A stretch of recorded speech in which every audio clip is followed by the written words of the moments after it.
When the hour came, Jesus took his place at the table, and the apostles with him. Jesus said to them, I have eagerly desired to eat this Passover with you before I suffer. For I tell you, I will not eat until it is fulfilled in the kingdom of God.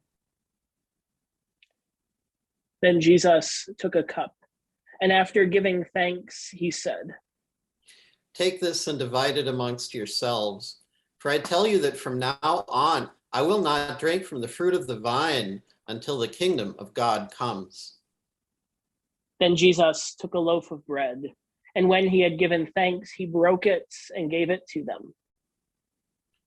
This is my body given for you.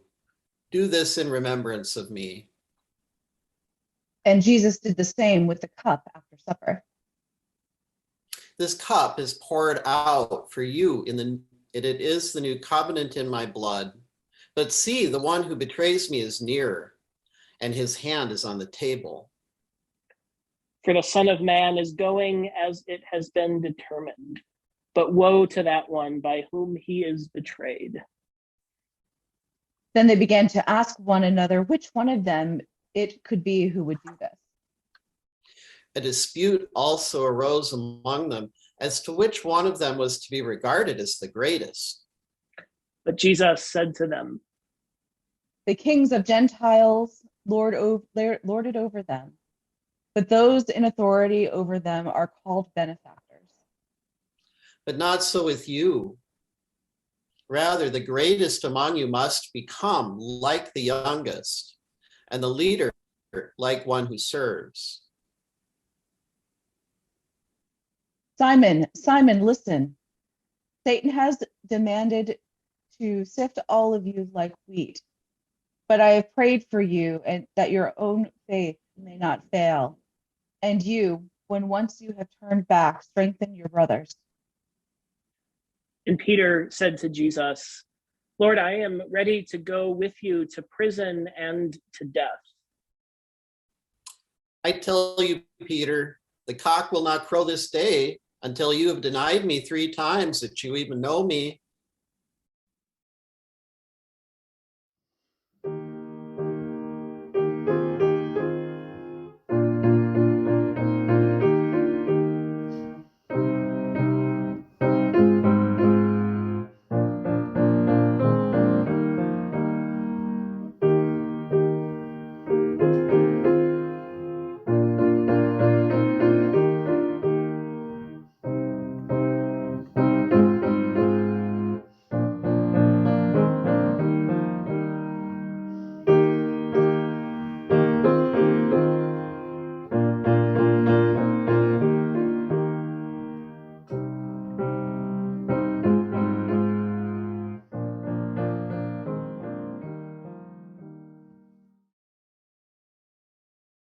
Jesus came out and went, as was his custom, to the Mount of Olives, and the disciples followed him.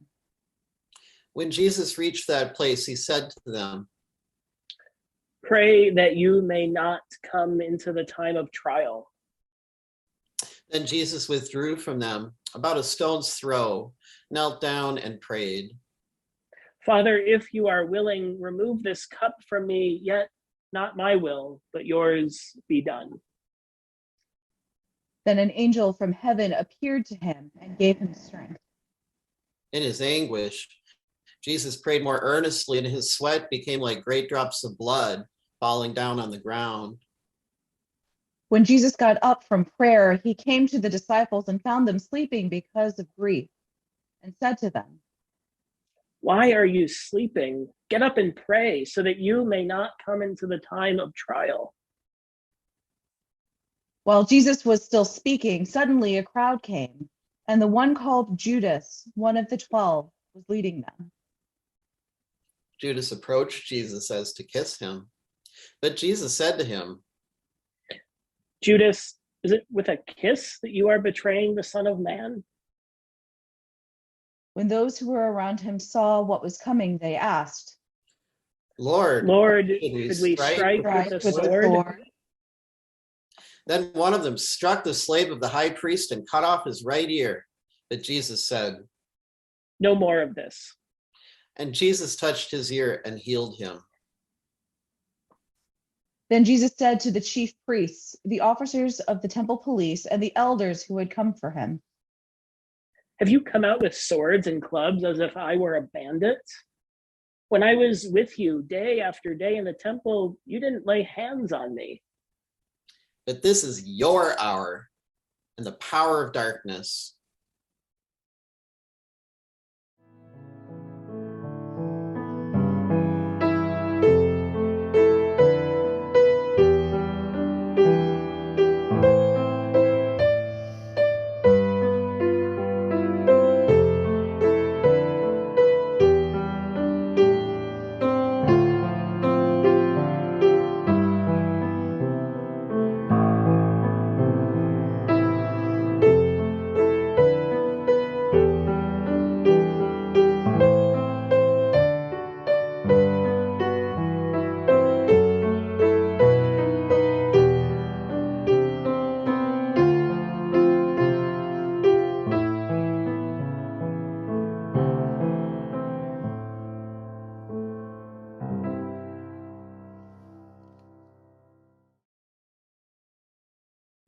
Then they seized Jesus and led him away, bringing him into the high priest's house. But Peter was following at a distance. When they had kindled the fire in the middle of the courtyard and sat down together, Peter sat among them. Then a servant girl, seeing him in the firelight, stared at him and said, "This man also was with him." But Peter denied it. Woman, I do not know him. A little later, someone else, on seeing Peter, said, "You are also one of them." Man, I am not. Then about an hour later, still another kept insisting, Surely this man was also with him, for he is a Galilean. Man, I do not know what you are talking about. At that moment, while Peter was still speaking, the cock crowed. The Lord turned and looked at Peter. Then Peter remembered the word of the Lord, how he had said to him, before the cock crows today, you will deny me 3 times. And Peter went out and wept bitterly.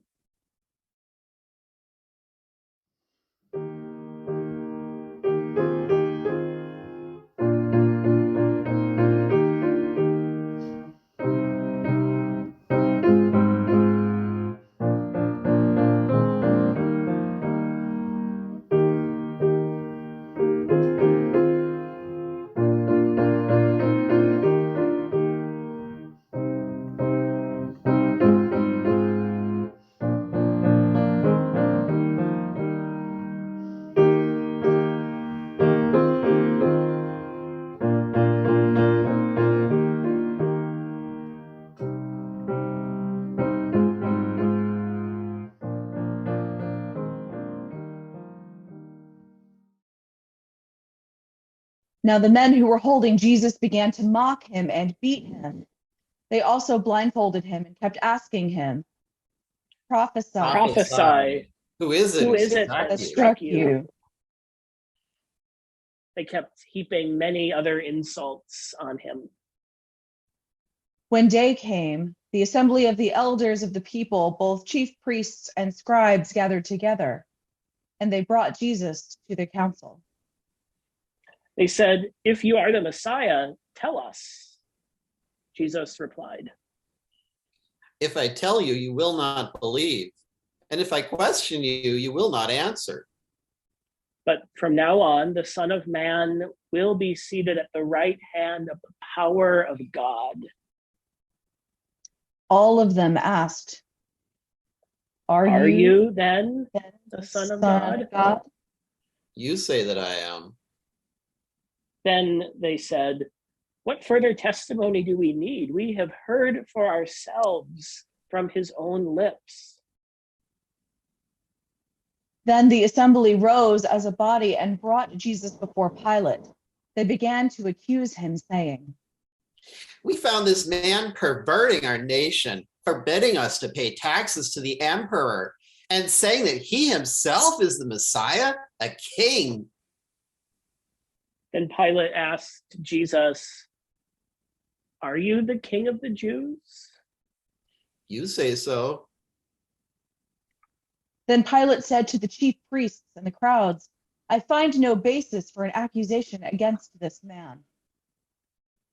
But they were insistent and said, He stirs up the people by teaching throughout all Judea, from Galilee where he began, even to this place.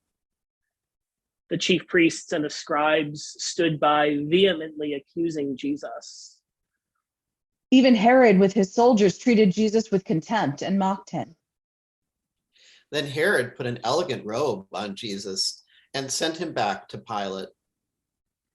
That same day, Herod and Pilate became friends with each other. Before this, they had been enemies.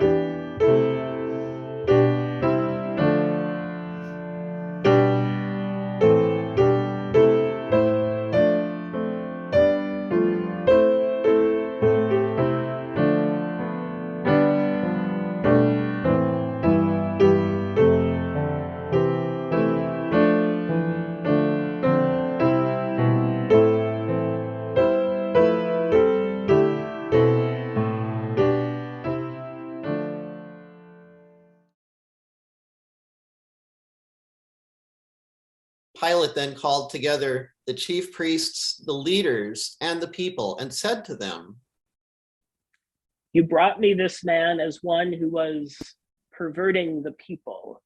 And here I have examined him in your presence and have not found this man guilty of any of the charges against him. Neither has Herod, for he sent him back to us. Indeed, Jesus has done nothing deserving death. I will therefore have him flogged and release him. Then they all shouted out together, Away with Away this Away fellow. with this fellow. Release Barabbas Barabbas for us. This was a man who had been put in prison for an insurrection that had taken place in the city and for murder. Pilate, wanting to release Jesus, addressed them, saying, But they kept shouting, Crucify him! Crucify him! Crucify him! A third time, Pilate said to them, Why? What evil has he done? I have found in him no grounds for the sentence of death. I will therefore have him flogged and then release him. But they kept urgently demanding with loud shouts that Jesus should be crucified, and their voices prevailed.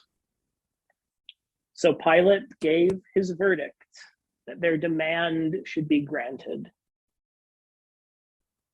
He released the man they asked for, the one who had been put in prison for insurrection and murder. And Pilate handed over Jesus as they wished.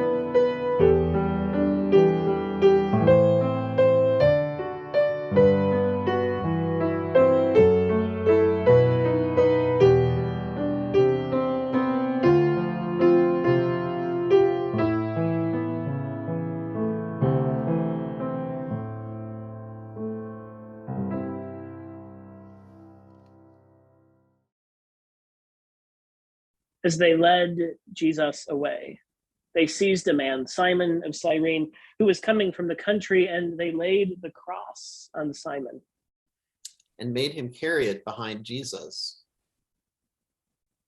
A great number of people followed him, and among them were women who were beating their breasts and wailing for him. But Jesus turned to them and said, Daughters of Jerusalem, do not weep for me, but weep for yourselves and for your children. For the days are surely coming when they will say, blessed are the barren, and the wombs that it never bore, and the breasts that have never nursed.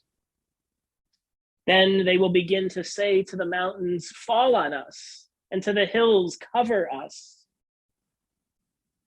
For if they do this when the wood is green, what will happen when it is dry? 2 others also, who were criminals, were led away to be put to death with Jesus. When they came to the place that is called the Skull, they crucified Jesus there with the criminals, one on his right and one on his left. Then Jesus said, Father, forgive them, for they do not know what they are doing. and they cast lots to divide his clothing. The people stood by, watching, but the leaders scoffed at Jesus, saying, he saved others. Let him save himself if he is the Messiah of God, his chosen one. The soldiers also mocked Jesus, coming up and offering him sour wine and saying, if you are the king of the Jews, save yourself. There was also an inscription over him. This is the King of the Jews. One of the criminals who were hanged there kept deriding him, saying, are you not the Messiah? Save yourself and us. But the other rebuked him, saying, don't you fear God, since you are under the same sentence of condemnation? And we indeed have been condemned justly, for we are getting what we deserve for our deeds. But this man has done nothing wrong. Then the criminal said, Jesus, remember me when you come into your kingdom. Jesus replied, Truly, I tell you, today you will be with me in paradise.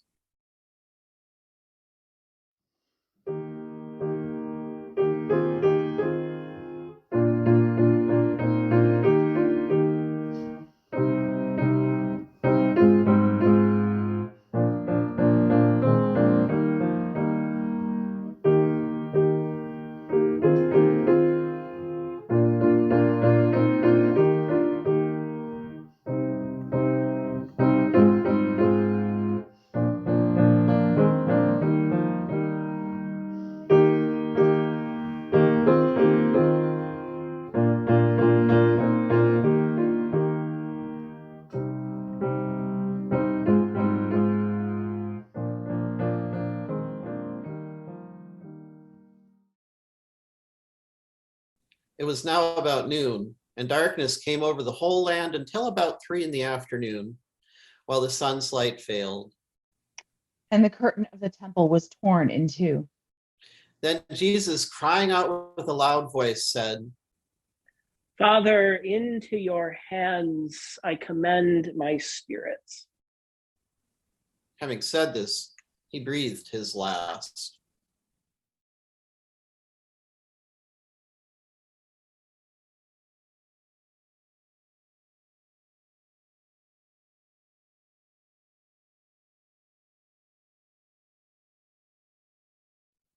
When the centurion saw what had taken place, he praised God and said, Certainly, this man was innocent. And when all the crowds who had gathered there for this spectacle saw what had taken place, they returned home, beating their breasts. But all Jesus' acquaintances, including the women who had followed him from Galilee, stood at a distance, watching these things.